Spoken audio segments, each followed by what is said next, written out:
Ce n'est que lorsque la jeune fille a sorti les images de surveillance que tout le monde s'est enfin rendu compte que cette nounou qui avait faussement accusé la famille de la maltraiter était en réalité une voleuse qui avait volé les biens de valeur de la famille. Il s'est avéré qu'il y a peu de temps, la jeune fille, qui venait d'être ramenée dans la famille aisée depuis la campagne, a été choquée de découvrir que la nounou de la maison avait non seulement agi de manière tyrannique pendant longtemps, mais avait aussi fréquemment détourné l'argent destiné aux courses et aux dépenses quotidiennes du ménage. Pourtant, toute la famille n'osait pas prononcer un mot de plainte, simplement parce que la nounou avait été autrefois l'aide-soignante personnelle de leur défunt grand-père. Avant de mourir, le grand-père avait laissé un testament, ordonnant à la famille de traiter la nounou avec respect. Sinon, tous les biens de la famille seraient donnés à la nounou. Mais la jeune fille ne pouvait pas supporter que la nounou lui donne des ordres, et elle a directement donné une correction à la nounou et l'a chassée de la maison. Elle était loin de se douter que la nounou avait un puissant protecteur, qui n'était autre que le frère cadet de son grand-père. Il complotait depuis longtemps pour s'emparer de tous les biens de la famille, c'est pourquoi il s'était entendu avec la nounou pour falsifier le testament, prévoyant de profiter de la faiblesse de la famille pour détourner progressivement tous leurs biens. Il ne s'attendait jamais à ce que son plan soit déjoué par une fille de la campagne. Alors le grand-oncle a échafaudé un plan. Il a élaboré un autre complot. Il a appelé directement le père de la jeune fille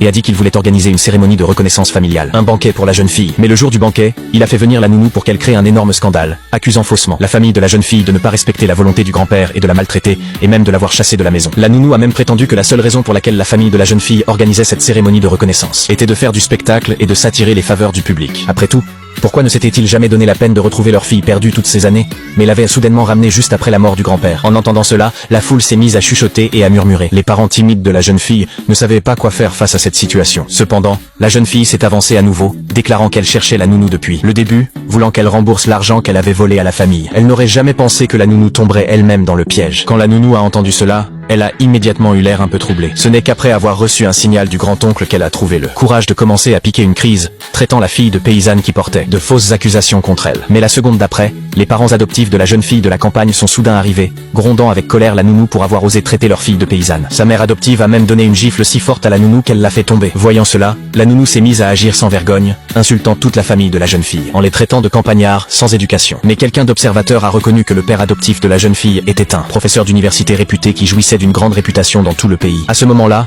le père adoptif a sorti une longue liste de dons, expliquant que c'était les archives des œuvres caritatives des parents biologiques de la jeune fille au fil des années. Comment des personnes au cœur si généreux pourraient-elles maltraiter leur nounou? La nounou, voyant cela, a immédiatement déchiré les documents et a essayé de trouver des excuses. Elle préférait croire les paroles d'un professeur renommé, plutôt que les mensonges d'une nounou. La nounou était si furieuse en voyant cela qu'elle s'est mise à crier des insultes, et à traiter les parents adoptifs de la jeune fille de paysans. Quand la jeune fille a entendu cela, elle n'a plus pu retenir sa colère, et a donné un coup de pied violent à la nounou, la faisant tomber au sol. Voyant cela, le grand-oncle savait qu'il devait intervenir, et il a saisi l'occasion pour accuser la jeune fille d'être impolie et irrespectueuse, d'oser maltraiter une femme âgée qui avait autrefois pris soin de son grand-père. Il était loin de se douter que c'était exactement le moment que la jeune fille attendait. Depuis des jours, elle avait déjà rassemblé de nombreuses preuves, prouvant que le deuxième grand-père s'était entendu avec la nounou pour lui transférer des biens. La jeune fille a alors demandé directement à son frère de diffuser la vidéo de surveillance en question.